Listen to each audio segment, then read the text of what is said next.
अजय आलोक जी, आपका ही रुख करते हुए, एक तरफ मुंबई में शक्ति प्रदर्शन विपक्ष का होना है, तमाम नेता वहां पर जुटेंगे, 370 400 का ये जो बड़ा बड़ा लक्ष्य लेकर आप लोग आगे बढ़े हैं, आपको समझ में आ रहा है कि विपक्षी एकजुटता होने के बाद की स्थिति क्या रहने वाली है एनडीए के लिए, बीजेपी के लिए?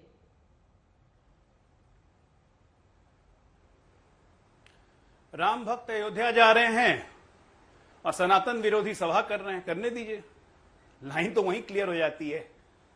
देखिए चित्रा जी, प्रधानमंत्री जी और बाकियों में अंतर बस ये है ना कि आप किसी भी विषय पे आपका अप्रोच क्या है, approach to the subject, understanding of the subject, मतलब उस विषय पे आपकी समझ क्या है और उसके बाद उस विषय पे आप सोल्यूशन क्या देते हैं। तो approach to the subject, understanding of the subject, विषय की तरफ कैसे बढ़ना है, विषय को समझना कैसे है, ये प्रधानमंत्री खुद करते हैं। उनको कोई एडवाइस नहीं देता है, चाहे वो ब्यूरोक्रेसी हो, चाहे वो उनके ग्रुप की कोटरी हो, कोटरी तो कोई है ही नहीं उनकी, तो कोई उनको एडवाइस नहीं देता है, वो विषय की समझ खुद लेते हैं, फिर उस विषय की तरफ बढ़ते हैं और तभी सकारात्मक उसमें से सोल्यूशन निकलता है। आपके कॉन्क्लेव में आज तक के मंच पर सामने उनके बैठे हुए थे दिल्ली के सुपर डिग्निटरीज, जिनको मैं कह सकता हूं फर्स्ट 1000 डिग्निटरीज ऑफ दिल्ली बैठे हुए होंगे। बात तो उनसे हो रही थी, मंच आज तक का था, लेकिन बात किसी के दिल तक की थी। किसके दिल तक की थी? उस आम आदमी के दिल तक की थी, और उसके लिए उन्होंने आज तक का मंच इस्तेमाल किया। कहा भी कि आपको खराब लगे तब भी, अच्छा लगे तब भी, मैं आपका मंच इस्तेमाल कर रहा हूं। तो अप्रोच ऑफ द सब्जेक्ट, अब आप राइट फ्रॉम द बिगनिंग अगर उनकी देखेंगे तो पहला काम उन्होंने क्या किया था आपके साथ, जनधन खाते खुलवाए, 50 करोड़ से ज्यादा खाते खुलवाए। सोचिए जरा, क्यों सोचा होगा ये? क्योंकि उनके दिमाग में था कि इस जनधन खाते से मैं डीबीटी करूंगा, इस जनधन खाते को मैं आधार से जोड़ूंगा, इसको मैं डेटा लिंक करूंगा, उसके बाद मैं डिजिटल इंडिया करूंगा इसी से, इसके बाद इसी के थ्रू, इसी जनधन खाते के थ्रू और बाकी के थ्रू जब मैं यहां पे जब मैं डिजिटल पेमेंट शुरू करूंगा तो मेरे रेडी पटरी वाले, मेरे खोमचे वाले, मेरी अनऑर्गेनाइज्ड इकोनॉमी है वो इकोनॉमी वो बिल्कुल फॉर्मलाइज। ठीक है, उन्होंने वो तमाम बातें भी रखी, वो तमाम बातें भी रखी, लेकिन विपक्ष का ये कहना है कि अभी तो चुनाव बाकी है, उसके ठीक पहले अगले 5 साल का रोड मैप दिखाकर आखिर क्या बताने जताने की कोशिश बीजेपी की ओर से की जा रही है। आप बोलिएगा, लेकिन किशोर तिवारी जी का जरा रुख कर लेते हैं। किशोर Tiwari ji, India today conclave में कैसा लगा प्रधानमंत्री नरेंद्र मोदी का ये भाषण? अगले 5 सालों का क्या रोड मैप रहने वाला है उसका उन्होंने जिक्र किया, और उन्होंने कहा कि मैं 2024 या 29 का नहीं, 2047 का लक्ष्य लेकर आगे बढ़ रहा हूं। तिवारी जी। नहीं, अच्छा भाषण था और अजय आलोक ने विश्लेषण भी बहुत अच्छा किया। जो भारत के कोर इश्यूज है उसका उन्होंने लक्ष्य रखा, अच्छा लगा मुझे। लेकिन है ना, 10 साल का जरा रिपोर्ट कार्ड भी गिना देते तो मुझे अच्छा लगता। अगर यही कोर इश्यूज 10 साल में क्यों पूरे नहीं हुए? 10 साल में इसके संकल्प कहाँ गए? और मुझे बताइए, ये जो डिजिटल इंडिया आ चुका है उस पर मुझे गांव में आर्थिक विपन्नता क्यों दिखती है? वहां पर वो महाशक्ति और तीसरी शक्ति बनने वाला नजारा क्यों नहीं दिखता है? मैं मोदी जी के भाषण की तो सराहना करूंगा, लेकिन 10 साल की विफलताएं। और अजय आलोक जी, आपने एक बात बोली कि मोदी जी किसकी सलाह नहीं लेते, मोदी जी किसका सुनते नहीं। देखिए, ये फेडरल रिपब्लिक है, यहाँ पर राज्यों की सरकारें चुनी हुई होती है, उनके कैबिनेट के लोग भी चुने हुए होते हैं और सबको लेकर काम करना पड़ता है। अकेला मोदी, मोदी सरकार, मोदी की गारंटी, ये सब तानाशाही बातें हैं। थोड़ा सा प्रजातांत्रिक देश के अंदर तुम्हारे पार्टी में ही एक पूरा बड़ा गठ तैयार हो गया है कि जो मोदी जी की इन बातों से नाराज है। कौन? मैं एक बताता हूँ। कौन? नहीं आलोक जी, कौन नाराज है बीजेपी में? अरे सुब्रमण्यम स्वामी जी इतने बड़े पढ़े लिखे आदमी हैं और हमारे सलाहकार मंडल में गए हुए लोग हैं और नागपुर की बहुत सारी मंडली है, तुम्हें तो सब मालूम है चित्रा। मैं यहाँ क्यों झगड़े लगाऊं?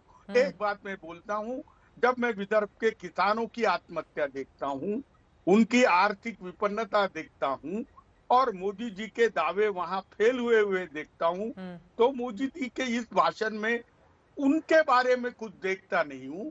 तो मुझे बताइए, ठीक है अजय आलोक जी, आपको महाराष्ट्र से कैसे वोट मिलेंगे? महाराष्ट्र के बहुत सारे नेता हमारे साथ मौजूद हैं, मुझे लग रहा है इन लोगों से ही जवाब ले लेते हैं। बृजमोहन श्रीवास्तव जी, वो जो आरोप लगा रहे हैं विदर्भ के संदर्भ में, उसका जवाब दीजिए। आप लोग वहां पर सरकार में हैं, विदर्भ के किसानों की आत्महत्या का मुद्दा वो उठा रहे हैं। चित्रा जी, आदरणीय किशोर तिवारी जी ने अपनी बात जरूर कही है, लेकिन हकीकत इससे अलग है। देखिए कि ये समस्या है, इससे किसी ने कभी इनकार नहीं किया, लेकिन ये समस्या कोई ऐसा नहीं है कि सिर्फ 10 साल में पैदा हुई है। एक लंबे समय से ये समस्या है, और इसके समाधान के लिए जब आदरणीय प्रधानमंत्री जी ने फैसला लिया तो यही सारे लोग थे जिन्होंने विरोध किया। अगर किसानों के लिए जो फैसले उस समय सरकार ने लिए थे, यदि उसको मनवाने में सारे विपक्ष ने साथ दिया होता तो मैं सोचता हूं कि आज ये स्थिति निर्मित ही नहीं होती।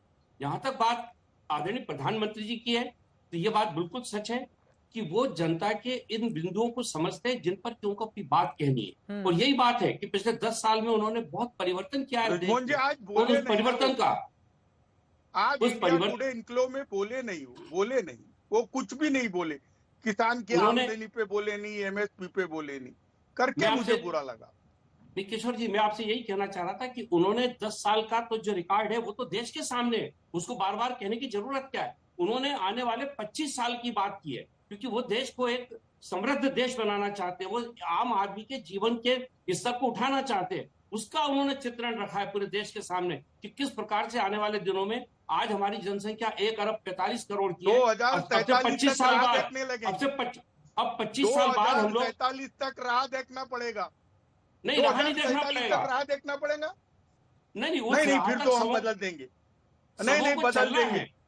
अरे किशोर तिवारी जी, बदलेंगे कैसे? बड़ी संकट की स्थिति है ना। तमाम ऐसे मुद्दे हैं जिस पर चर्चा बहुत जरूरी है, उन मुद्दों को आप उठा भी रहे हैं, उस पर डिस्कशन भी हम लोग कर रहे हैं, लेकिन सवाल यह है कि बदलने का दावा कर देने मात्र से ही आप कैसे बदल देंगे? महेश चव्हाण जी, अब सीधे आपके पास आते हैं। ताकत दिखाने की कोशिश अब मुंबई में भी की जाएगी, आ रही हूं उसके बाद सीधे अजय आलोक जी आपके पास। लेकिन जब भी बात नरेंद्र मोदी की आती है, पिछली बार ही हमने देखा था 48 में से 41 सीटें शिवसेना बीजेपी दोनों के संगठन को मिली थी, एनडीए को मिली थी महाराष्ट्र में। इस बार परिस्थिति अलग है, लेकिन ऐसा नहीं है कि बीजेपी वहां पर बहुत कमजोर नजर आ रही है। महेश चव्हाण जी, आप लोगों के रहते हुए भी वो इतनी 16 राज्यों का मैं आंकड़ा देख रही हूं जहां पर बीजेपी कई राज्यों में क्लीन स्वीप है या फिर बिल्कुल क्लोज पहुंची हुई है, जहां पर उसको आंकड़ा छू लेना है ज्यादा से ज्यादा सीटों का। तो ऐसे में कैसे चुनौती देंगे आप लोग? चित्रा जी, आप सही कहती है, बीजेपी कमजोर नहीं, और हम बिल्कुल किसी को भी कमजोर नहीं मानते। वो भले बीजेपी हो या छोटी सी छोटी पार्टी हो जिनका एक भी सांसद नहीं हो, जो भी कुछ है, जब चुनाव के लिए हम उतरते हैं तो सबको इक्वल समझ के ही उतरते हैं। अभी बात हो रही थी प्रधानमंत्री जी की, वो 2047 तक का रोड मैप लेकर सामने आए। आपके कॉन्क्लेव में उन्होंने अच्छी स्पीच दी। मैं ये बताना चाहता हूँ कि जो भी राजनीतिक दल होता है वो पहले चुनाव के सामने, जब चुनाव का सामना करता है, तो उनके सत्ता काल में 10 साल बीजेपी सत्ता में थी, तो वो सत्ता काल में उन्होंने क्या किया, उनकी क्या उपलब्धियां है, इस पर भाष्य करते। लेकिन नरेंद्र मोदी जी के पास 10 साल में कुछ खास बात है ही नहीं करने के लिए। इसके लिए वो लोगों को गुमराह करने की कोशिश कर रहे हैं और 2047 की तरफ लोगों को दिशा दिखा रहे हैं। बिल्कुल सही है, विकसित भारत होना चाहिए, उसके लिए टाइम लगता है, ये पता है। लेकिन जिस पार्टी ने और आदरणीय प्रधानमंत्री जी ने 2014 में कहा था कि 100 दिन में अच्छे दिन आएंगे, उन्हें अब 10 साल सत्ता करने के बाद 2047 तक लोगों को रुकने की सलाह दी जा रही है।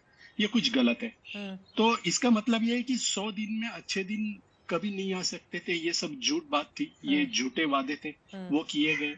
उसके बाद आपने देखा बहुत सारी चीजें थी जिनके वादे किए गए, जितनी गारंटीज दी गई, लेकिन वो गारंटीज पूरी फेल हो गई। अभी नरेंद्र मोदी जी या बीजेपी मोदी की गारंटी, ये नारा लेकर इस चुनाव को सामने जा रही है। मैं ये कहना चाहता हूँ कि नरेंद्र मोदी जी के गारंटी की ही कोई गारंटी नहीं है। कैसे उनकी गारंटी की गारंटी हो सकती है, आप मुझे बताइए। कैसे उनके गारंटी पे हम विश्वास रखें, आप बताइए। 2014 से आज तक उन्होंने जितनी गारंटीज दी थी, भले वो चुनाव के दरमियान हो या बाकी उनकी स्पीच में हो, तो उन्होंने बोला था 100 दिन में अच्छे दिन आएंगे, नहीं आए, वो गारंटी। उन्होंने कहा था 2 करोड़ रोजगार हर साल वो निर्माण करेंगे, वो गारंटी फेल। इनफैक्ट बेरोजगारी का दर था वो 45 सालों में सबसे हाईएस्ट हुआ था। इनके कार्यकाल में। उसके बाद उन्होंने कहा था कि महंगाई खत्म करूंगा, बहुत होगी महंगाई की मार, अब की बार मोदी की सरकार, 2 बार मोदी की सरकार आ गई उसके बाद, लेकिन फिर भी महंगाई खत्म नहीं हुई। आप देखिए सबकी रेट्स देखिए, पेट्रोल है, डीजल है, गैस, एलपीजी के सिलेंडर्स है, आप किसी भी अभी दाम घटाए हैं उसके, बीजेपी वाले कह रहे हैं कि दाम घटा दिए गए। चित्रा जी आपको भी सारे मालूम है 2014 से पहले चुनाव लड़ चुका है विपक्ष कई बार, और हर बार जनता ने उनको पराजित किया। और वो कह रहे हैं कि सारे विषयों पर आप चुनाव तो लड़ चुके हैं, 100 दिन में अगर अच्छे दिन नहीं आए थे तो 2000, मेरा सवाल सुन लीजिए, 2014 के लोकसभा चुनाव के बाद विधानसभा के चुनाव पड़े, तब भी हमने देखा शिवसेना बीजेपी को किस तरह का मैंडेट मिला। चले ठीक है, उसको छोड़ देते हैं। 2019 की बारी आती है, फिर अगर 48 में से 41 सीटें यहां पर नरेंद्र मोदी के चेहरे पर जीत कर लेकर आता है एनडीए गठबंधन, तो फिर उसके मतलब मायने क्या निकाले जाएंगे? उसको भी छोड़ देते हैं, चलिए उस पर भी आप नहीं जाइए। उसके तुरंत बाद अक्टूबर में जब चुनाव होते हैं, अक्टूबर में भी बीजेपी 105 सीटें जीतकर सबसे बड़ी पार्टी बनती है, दूसरे नंबर पर शिवसेना उद्धव गठ, तब भी अब क्या इसको जनता नहीं, तो मोदी की गारंटी की जो बात है वो तो जनता क्या मानते हुए नहीं इनको वोट दे रही है? महेश चव्हाण जी, अगर मैं सिर्फ महाराष्ट्र के संदर्भ में ही आपसे सवाल पूछूं। हाँ देखिए, तो मैं ये बोलना चाहता हूँ, अगर मोदी जी की गारंटी जनता को नहीं चाहिए तो मोदी जी गारंटी दे क्यों रहे, कि क्यों इतने बड़ी बड़ी और एडवर्टीजमेंट्स हर पेपर में, हर टीवी चैनल पे आ रही है। वो कहे ना कि 10 साल में मैंने जो काम किए उस पर आप मुझे वोट दीजिए। मैं नहीं देता हूँ गारंटी, मैं नहीं देता हूँ आपको सपने दिखाता हूँ 2047 में भारत को विकसित करने के। मैंने जो 10 साल में काम किया है, मोदी जी, मैं ये कहना चाहता हूँ, मोदी जी को मेरी तरफ से एक रिक्वेस्ट है कि वो ये कहे कि 10 साल में मैंने ये काम किए हैं, 10 साल में मैंने 2 बार जनरल इलेक्शन जीते हैं, 10 साल में इतने राज्यों में मैंने इलेक्शन, विधानसभा के इलेक्शन जीते हैं, वो काम देखो और मुझे आप वोट्स दे दो। कि वो ऐसे लोगों को आश्वासन दे और ऐसे लोगों से मत मांगे। ठीक है।